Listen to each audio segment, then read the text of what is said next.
Kalau pengalaman unik, saya juga bingung uniknya yang mana nih Pak? Ketendang sapi belum Pak, jangan sampai. Jangan sampai. ada yang buat mau kurban, sapinya lari. Sapinya lari lagi ke sungai. Masuk gorong-gorong lagi. Udah begitu dikejar-kejar. Waduh, udah ada yang kena tendang, ada yang kena sepak tuh sapi. Kalau pengalaman itu saya alhamdulillah enggak Pak. Kebetulan memang saya. Nah, ini lain lagi nih. Kalau menyaksikan saya berani Pak. Tapi nyembelih saya nggak berani. Nah, buat saya itu dulu sedihnya bukan main, Pak. Ya Allah, anak orang bisa beli buku, teman-teman bisa jajan dengan enak. Datang bapak emaknya pakai mobil, duduk bareng sama orang tuanya bercanda-canda. Saya begini aja, Pak, ngeliatin dari pinggir lapangan sambil netes air mata. Tapi kepercayaan itu lebih daripada rumah. Rumah belum tentu kamu menjamin uang keluar, tapi kepercayaan berapa ratus juta pun orang bisa keluarkan.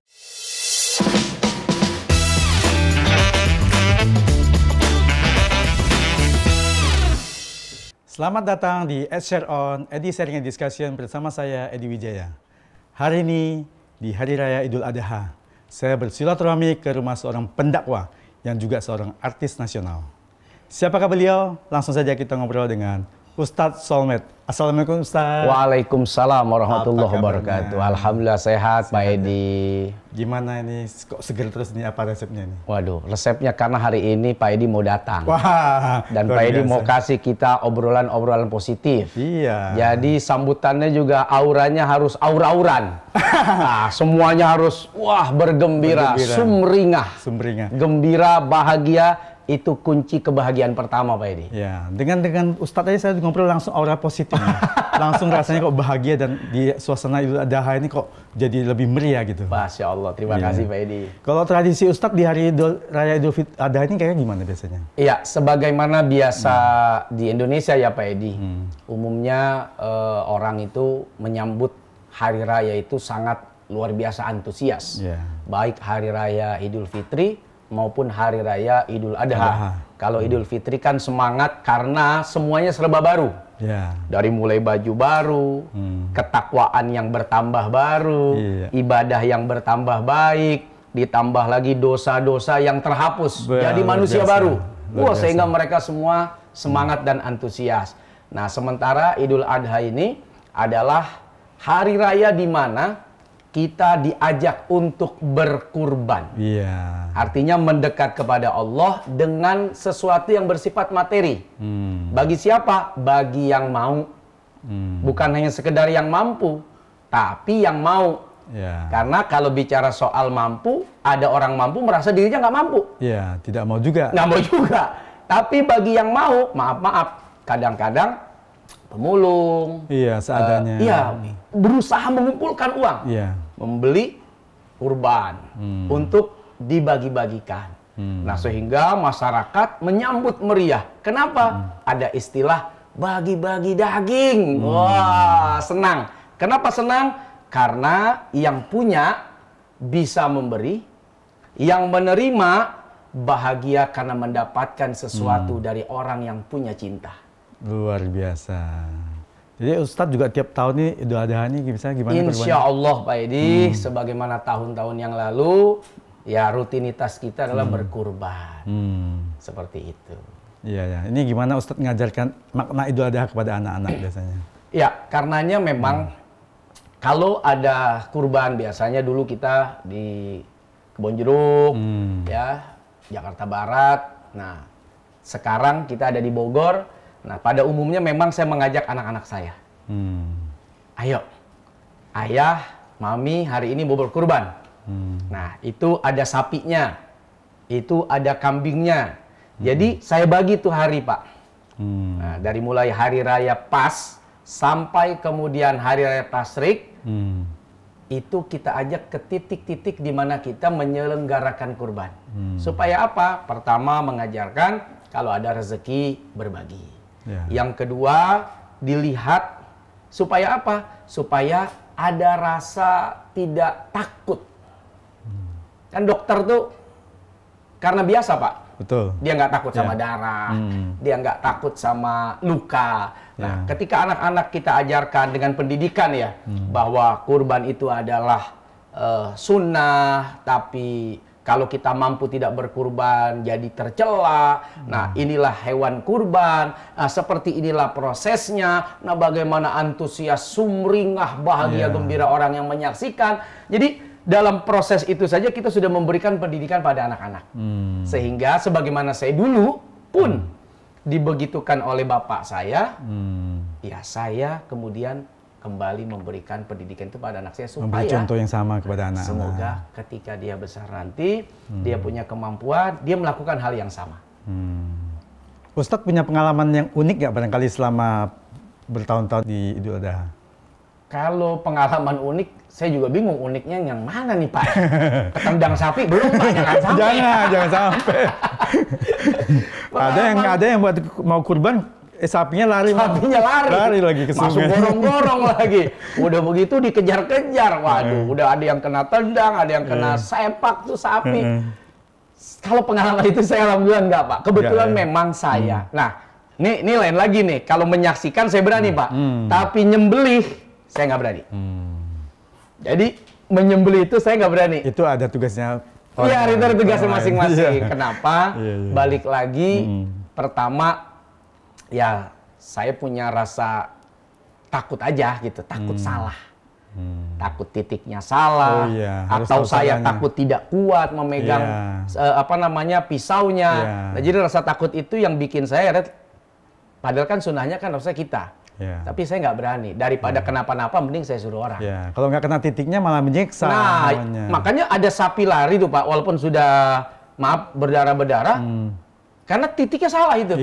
Akhirnya kabur dia. Betul. Tidak di titik yang urat napas itu kan.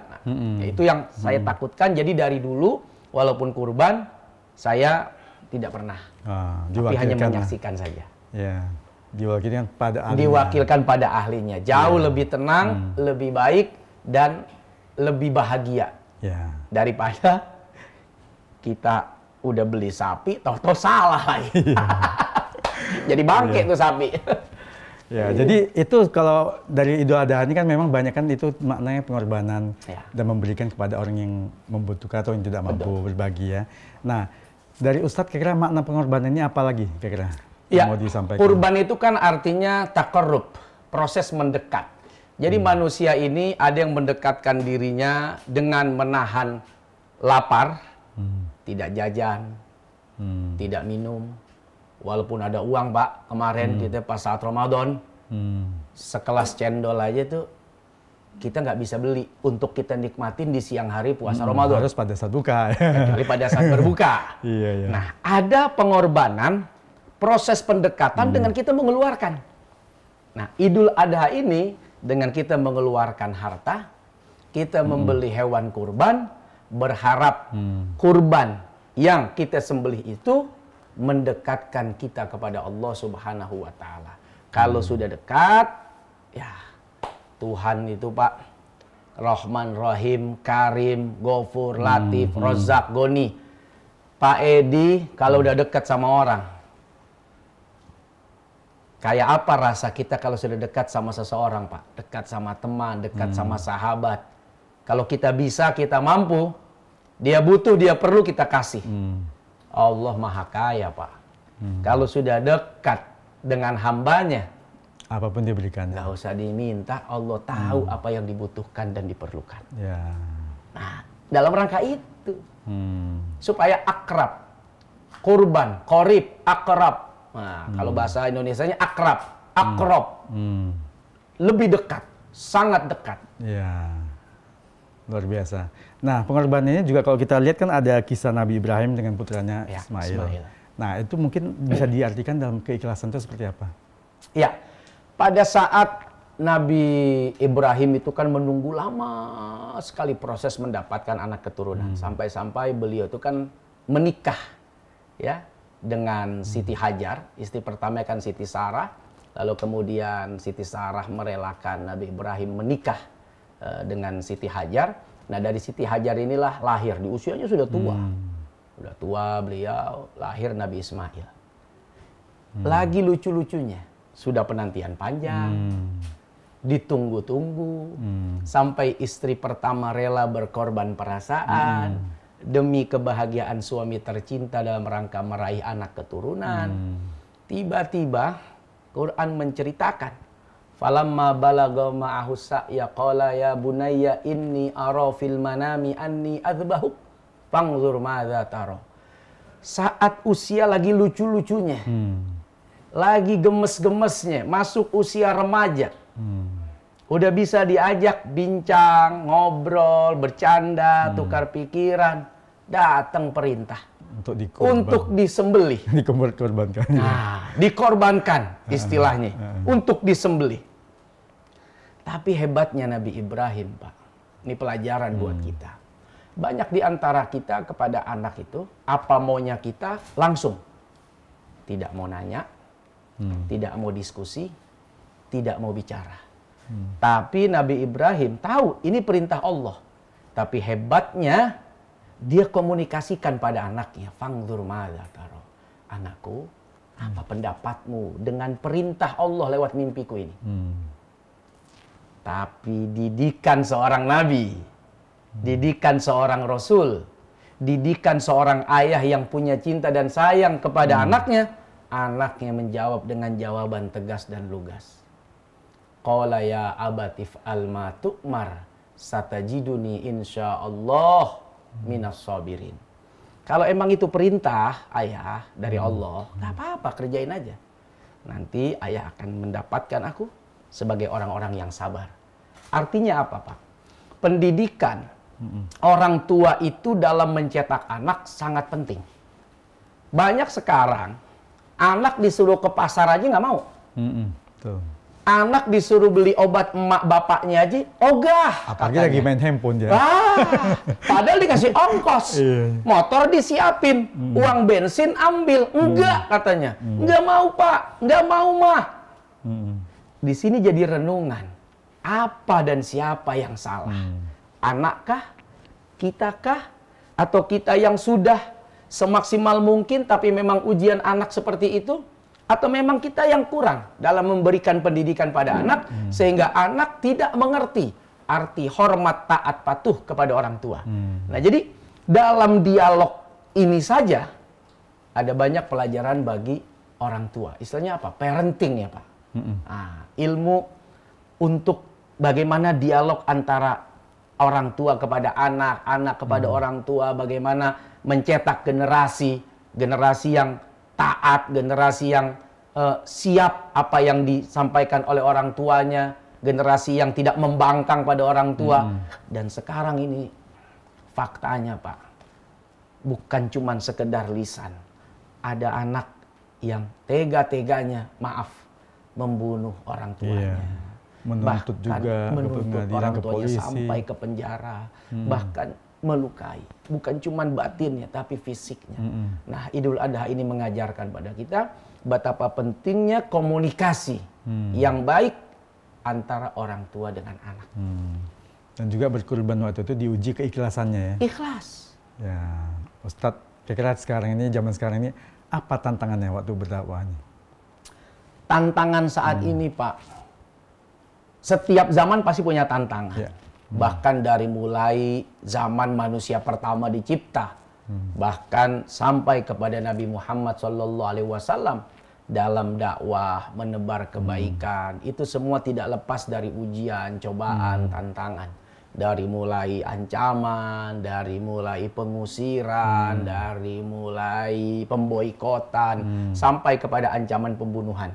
Sehingga kemudian Nabi kan berhijrah.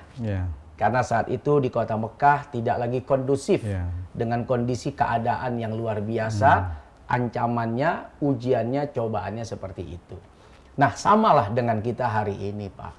Bagaimana dengan luasnya media yang setiap orang bisa mengupload, setiap orang bisa memposting, setiap orang bisa mengakses, setiap pembicaraan orang bisa dinarasikan, setiap kalimat bisa dipotong, setiap ucapan bisa ditambah, apalagi ada AI, apa namanya?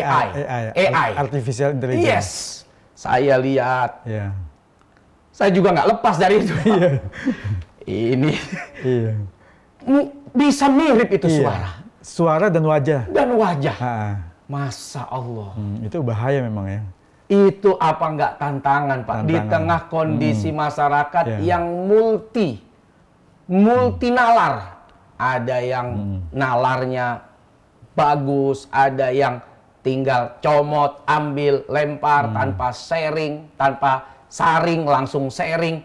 Itu ujian. Bukan cuman ujian para dai, tapi ujian kita semua, Pak. Karena kita hidup di zaman yang begitu. Ya, zaman teknologi yang bisa memberikan arti positif, tapi juga aspek negatifnya juga banyak. Ibarat mata pisau. Dia bisa positif, dia bisa negatif. Dipakai tukang nasi goreng enak, jadi nasi goreng dengan bumbu dan sayur yang mantap. Dipakai begal, selesai itu orang lain. Nah, inilah tantangan yang boleh dibilang berat, ya berat.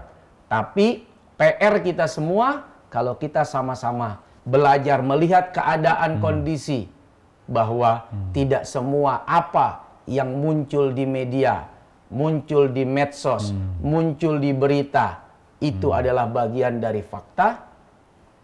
Insya Allah, apapun ceritanya, mau itu ayah yang, wih, tokoh-tokoh aja Pak, saya lihat bangsa ini dipakai tuh di AI itu. Waduh, ini ujian berat ini. Kenapa? Karena ujiannya bukan cuman kepada person to person, tapi ini bisa menjadi ujian bangsa dan negara, Pak. Ketika fitnah dilontar, ketika fitnah menyebar, setiap orang punya rasa benci tidak suka, apa yang terjadi bagi bangsa ini? Apa yang terjadi bagi negara ini? Perpecahan. Kehancuran sudah.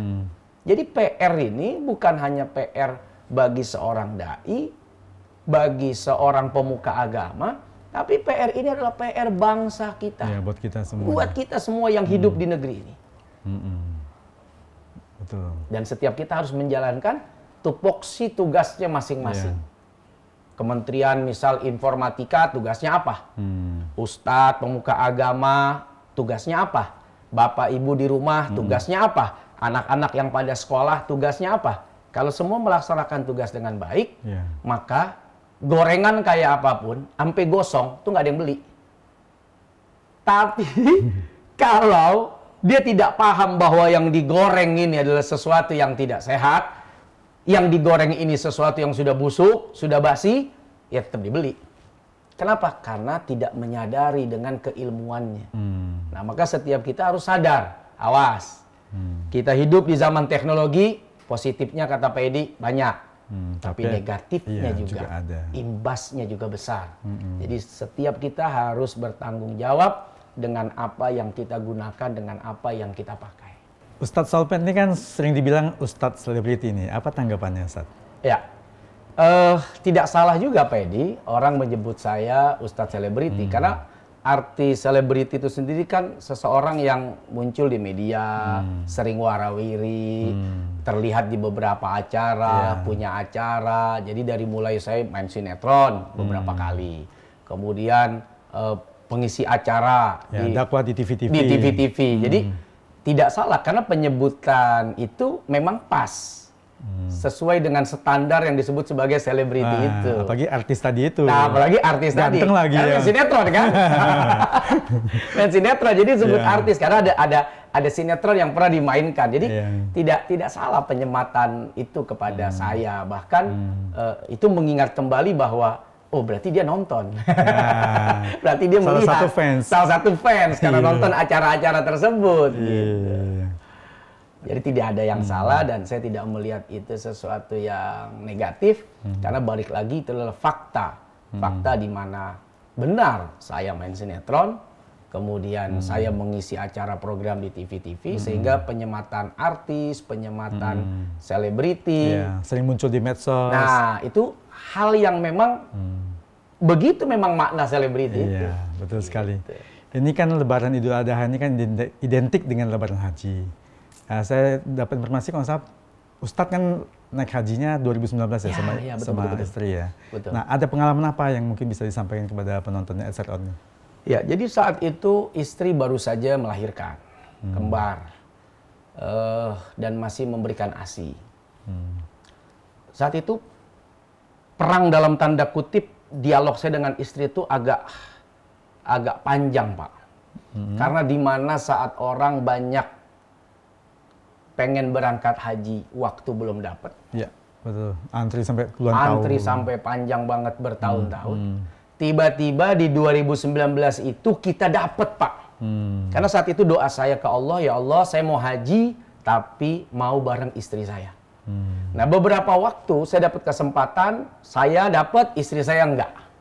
Nggak bisa bareng. Nggak bisa bareng. Saya bilang, ya Allah, saya kan doanya mau bareng. Saya bukan nggak mau nih, tapi kasih saya dong kesempatan bareng sama istri saya. Di 2019, istri baru ngelahirin, anak masih bayi, dapat, Pak, kesempatan berdua. Apa yang nggak begini nih? Iya, antara pergi nggak ya? Pergi apa enggak nih? Ususnya ibu kan, istri kan, anak baru melahirkan, lagi menyusui. Ini anak mau dititip ke siapa? Berapa bulan waktu itu anak bayinya? Nggak nyampe setahun kayaknya, Pak. Masih butuh ASI. Masih butuh ASI, butuh kasih sayang. Betul. Udahlah. Siapa sih yang bikin kamu lahiran di tahun ini, saya bilang. Kan Allah. Siapa yang minta doa supaya bisa bareng? Kan kita. Lah sekarang doanya udah diijabah. Tahun anak kita punya kembar udah dikasih. Nggak bisa diduga, nggak bisa disangka, dan nggak bisa ditunda. Ya. Ini semua udah ceritanya, saya bilang. Titip sama ayah sama emak. Panggil mamah, mertua saya. Biar pada ngumpul tuh orang tua di sini. Udah kawakan. Baru ngurus 2. Mamah kamu aja udah 10 yang dia urus. Masa cuma 2 doang kagak sanggup, saya gituin. Udah pada kawakan, pada senior. Udah, ambil nih, saya bilang. Ayo, bismillah, saya bilang. Percayakan pada Allah dengan segala takdirnya. Berangkat, Pak, saya. Subhanallah. Boleh dibilang setelah itu baru tahu, Pak, hikmahnya. Pertama, di sana saya bertemu dengan almarhum Kiai Haji Maimun Zubair, Mbah Mun. Mbah Mun. Itu kan beliau orang alim, tokoh bangsa, susah ditemui karena kesibukannya di Indonesia. Tiba-tiba saya di Mekah dipanggil buat ketemu, Pak Edi. Luar biasa. Dan setelah itu kemudian beliau wafat di Mekah. Yang kedua, 2020 COVID datang, Pak Edi. Andai 2019 saat itu, Pak, kita nggak berangkat, ketunda lagi. Karena setelah COVID hari ini, yang didulukan tuh yang tua-tua. Iya, betul. Yang sepuh-sepuh. Karena ketunda beberapa tahun ya. Ketunda berapa tahun? Coba kalau saat itu kita nggak ambil, kita nggak ketemu Mbah Mun. 2020 kena COVID sampai beberapa tahun. Kemudian yang didahulukan adalah lansia-lansia, saya bilang. Betul. Dan percayalah, saya bilang, atas takdirnya Allah itu, saya bilang. Tinggal kita mampu mengemasnya seperti apa. Tapi yakinlah takdirnya tidak pernah salah, takdirnya tidak pernah buruk, semuanya baik. Semuanya berjalan dengan lancar. Lancar, bahkan penuh hikmah dan penuh kebahagiaan. Setelah itu baru, ya Allah, alhamdulillah. Andai saat itu kami nggak berangkat, nggak tahu lagi kapan kami berangkat. Begitu sudah. Iya, betul. Nah, itu manusia, saya bilang. Maka ridho terhadap takdirnya, jalani sesuai dengan maunya, nanti dia akan siapkan yang terbaik untuk yang ikut kepadanya. Luar biasa. Nah, ini satu lagi, Ustadz. Ustadz kan juga saya lihat ini kan banyak bisnisnya nih. Ada bisnis rokok herbal, ada kecantikan, kuliner nih. Ini gimana nih kira-kira cara membangun bisnisnya, dan juga mungkin ada cerita apa nih di balik kesuksesan itu?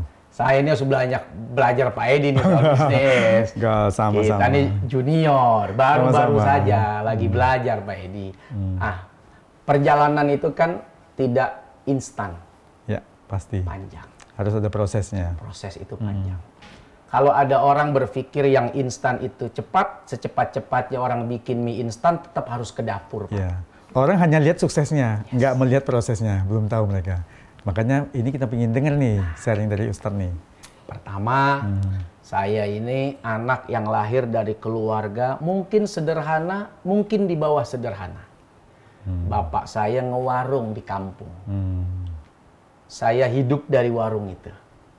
Saya nggak punya abang, nggak punya adik, anak tunggal. Tunggal satu-satunya. Tidak ada tempat saya mengadu, tidak ada tempat saya bicara, kecuali ya emak bapak saya. Yeah. Pun bapak emak saya begitu. Tidak ada tempat bicara, tidak ada tempat untuk meminta, bahkan menyuruh kecuali saya. Nah, proses perjalanan hidup di perkampungan, kemudian ayah ibu saya berjualan, pisang goreng, jualan di warung, nitip-nitip es mambu kata orang Pak. Di termos ke warung-warung yang dulu, ya di pinggir jalan tuh warung-warung kaleng, di atas trotoar got biasa tuh ada tuh. Betul. Kita titipin es tuh. Nah, saya nemenin Pak.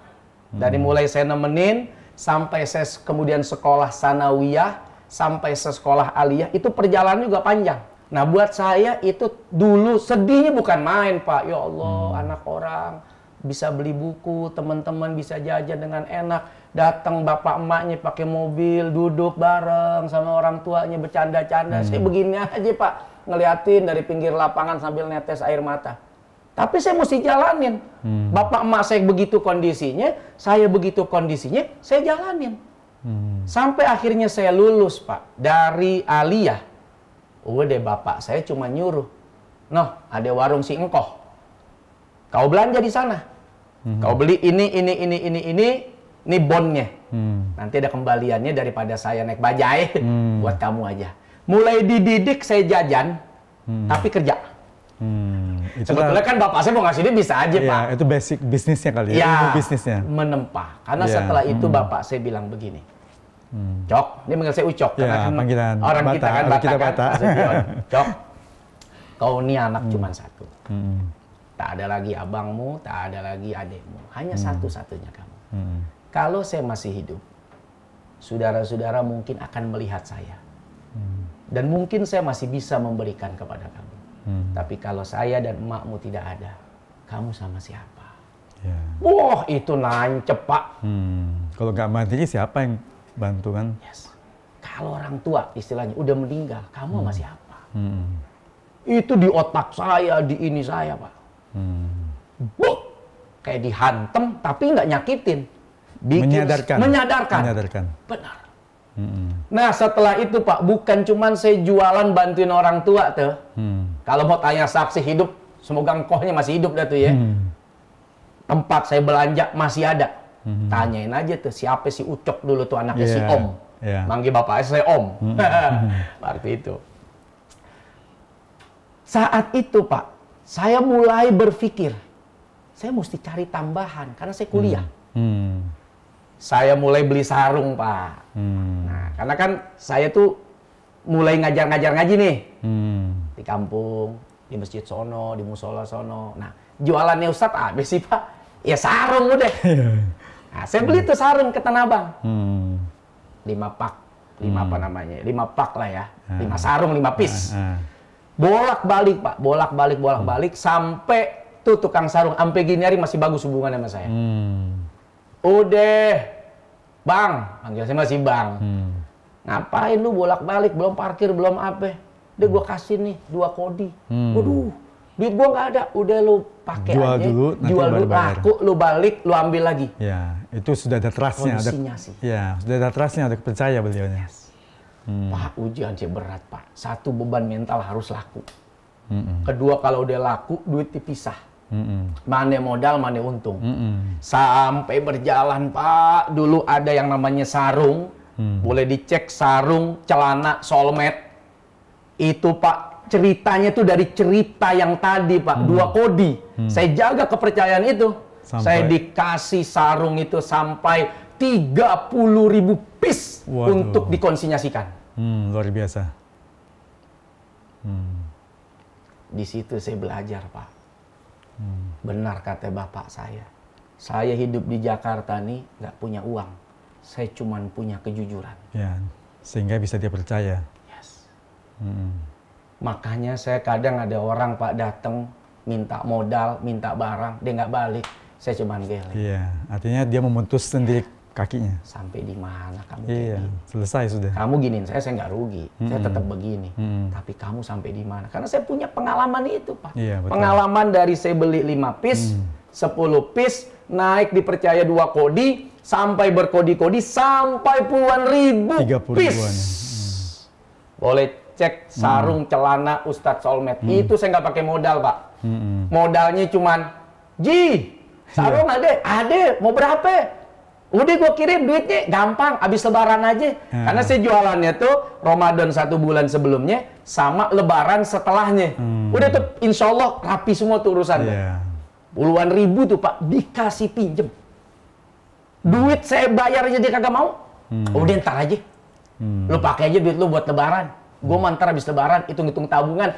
Sampai gini hari masih ada tuh orangnya. Itu nyambung Pak, dari mulai saya belum jadi soulmate. Kepercayaan itu dijaga. Dan buat saya itu rezeki, Pak. Betul. Nggak pakai modal, punya puluhan ribu sarung, coba kalau langsung cash. Wah, berat. Mesti minjam dulu kan. Pinjam dulu ke bank. Cari dulu ya. Belum tentu dapat. Belum tentu dapat. Apaan yang mau dijamin? Iya, aset untuk kolateral nggak ada. Tapi kepercayaan itu lebih daripada rumah. Rumah belum tentu kamu menjamin uang keluar. Tapi kepercayaan berapa ratus juta pun orang bisa keluarkan. Subhanallah. Betul. Itu ilmu hidup. Ya, unlimited nilainya. Unlimited bahkan. Kalau ada trustnya. Yes. Luar Nah, biasa. itu kalau Pak Edi tanya prosesnya seperti apa. Nah, buat saya itu proses tempat. Dari situ saya akhirnya belajar ke banyak orang lah, termasuk orang seperti Pak Edi. Bagaimana sih menjalani bisnis dari mulai jaga kepercayaan, jaga hubungan, banyak mengalah bukan berarti kalah. Pak, kita ketemu pengusaha, belum tentu sama dengan kita, Pak. Ada yang begini, ada yang begini, ada yang begini. Nah, setiap orang itu harus dihargai karakternya. Saya bilang sama istri saya dan saya, jangan ngambekan, jangan baperan. Kita mau belajar sama dia, bukan belajar ngambeknya. Bukan belajar sombongnya, belajar ilmunya. Kok bisa dia dagang begitu? Kok bisa dia jualan begitu? Kok bisa linknya banyak begitu? Kalau kita gara-gara dia begini, kita mundur. Emangnya lo mau belajar gininya? Lo kan mau belajar sellingnya. Iya, ilmunya. Nah, makanya saya bilang, jangan baper kalau belajar sama orang. Karena setiap orang itu, setiap guru yang kita anggap bisa memberikan ilmu, macam-macam. Di sekolah aja ada yang guru killer, guru ngiler. Ada guru yang kerjanya tidur mulu, ada guru yang kerjanya marah-marah mulu. Tuh guru yang kita bayar.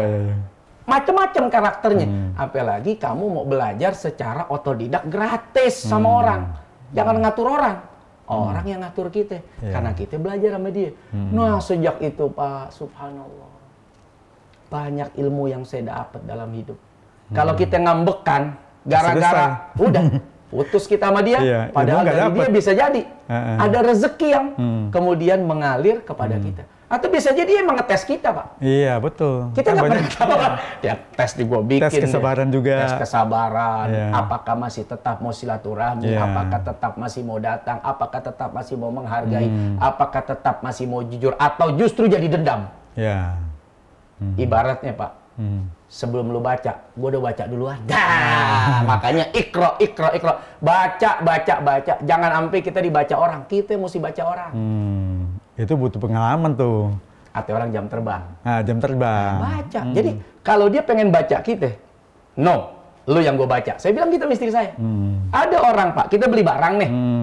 Katakan ya, beli barangnya 100. Dia kirimnya 120. Oh, ngetes kejujuran. Pokoknya, sampai bilang, barang lu lebih. Iya maaf. Besokannya dia ulang lagi dulu. Sampai saya bilang, lu jangan baca gue. Lu yang gue baca. Lu jangan baca gue, lu yang gue baca. Saya bilang gitu. Jadi ilmu baca itu, ikro itu bukan cuma sekedar kita membaca secara letterlek, secara tulisan, tapi membaca keadaan, situasi, bahkan membaca setiap diri, termasuk diri kita. Itu kunci sukses. Betul. Jadi dakwah dengan bisnis ini kan memang dua hal yang kadang berbeda ya. Ustadz menjalannya seperti apa? Berbeda dalam profesi, tapi sejalan dalam tujuan. Orang berdakwah, kepengen setiap orang kan baik.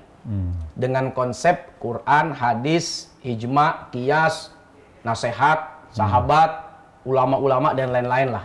Butiran-butiran hikmah yang disampaikan. Tapi dakwah, itu juga bisa memberikan, bisnis, itu juga bisa memberikan efek dakwah secara langsung. Saat kita mengajarkan saudara-saudara, jangan lupa berangkat ibadah umroh, jangan lupa bayar zakatnya, jangan lupa saudara sedekahnya. Prakteknya gimana, Pak? Pakai uang, pakai duit.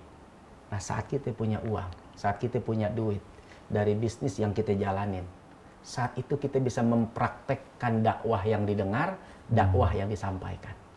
Berangkat umroh, berangkat haji, ngeberangkatin orang tua, ngeberangkatin guru-guru, nyenengin orang-orang yang luar biasa selama ini dengan kita, membantu sesama.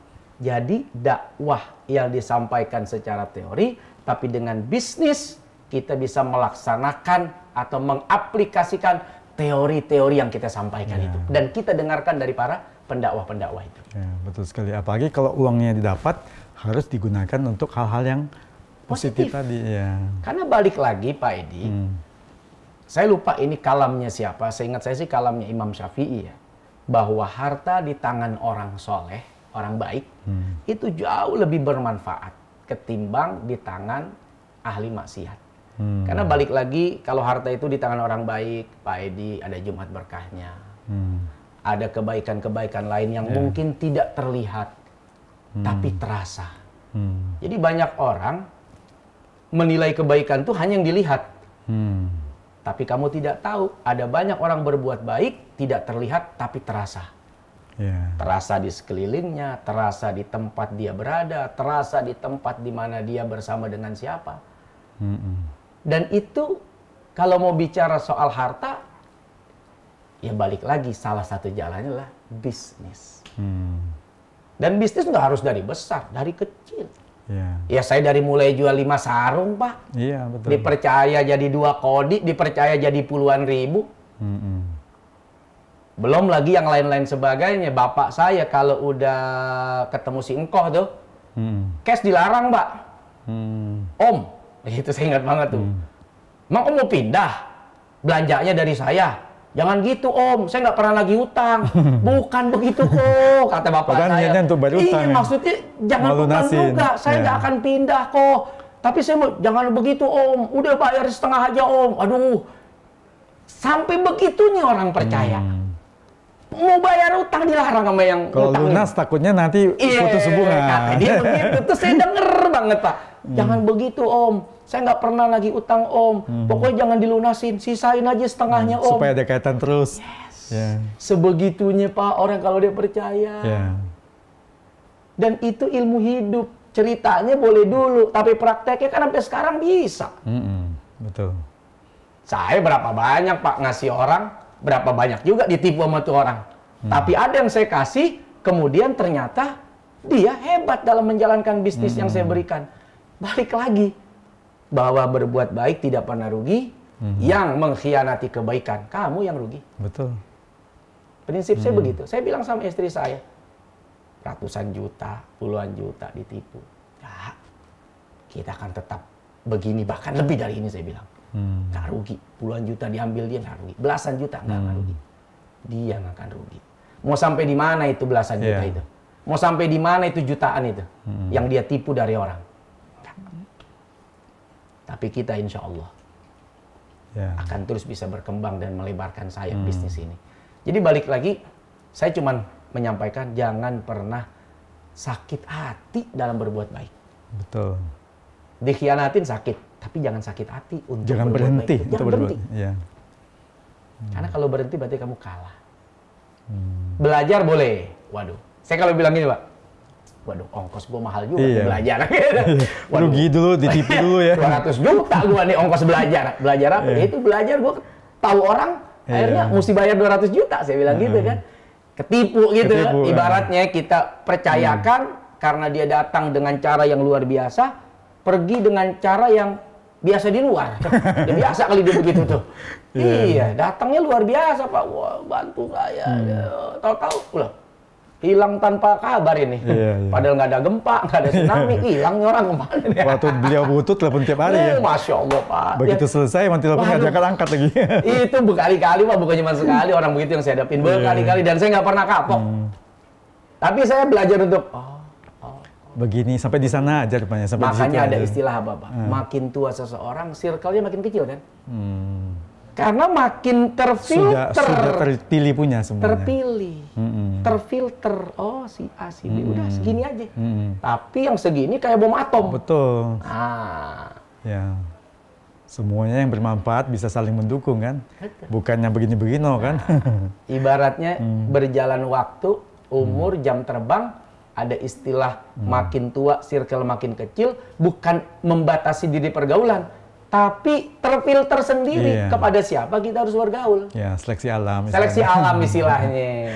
Iya. Ustadz ini karena juga di Idul Adha ini kan Ustadz banyak kegiatan. Saya juga nggak mau mengganggu terlalu lama. Ini sebagai penutup nih Ustadz. Iya, apa pesan Ustadz buat generasi penerus nih, buat penonton EdSerOn nih?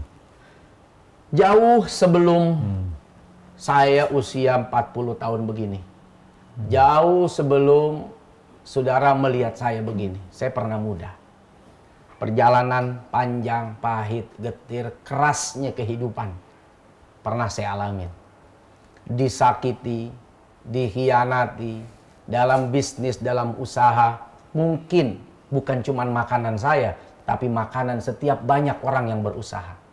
Tapi yakin, percayalah, kebaikan yang kamu tanam tidak akan pernah dilupakan oleh Allah, Tuhan yang maha segalanya. Karena kebaikan itu adalah investasi. Kalau bukan kamu yang mendapatkan, maka kelak anak cucu keturunanmu akan mendapatkan. Pesan saya, berbuat baiklah wahai generasi muda. Terus cari teman pergaulan, hindari permusuhan. Jangan banyak nyaci maki orang, jangan banyak ngatain orang. Medsosmu itu bisa jadi portofolio akan dilihat setiap perusahaan dan tempat kamu akan melamar kerja. Waspadalah, waspadalah, perbaiki hidup dengan memperluas jaringan pergaulan kita. Maka Allah akan luaskan rezeki kita sebagaimana janji nabinya, silaturahim melahirkan banyak rezeki. Luar biasa pesannya buat generasi penerus nih. Makasih banyak Ustadz atas waktunya. Ya, ini kita ada cenderamata nih buat Ustadz nih dari EdSerOn nih. Masya Allah, terima kasih.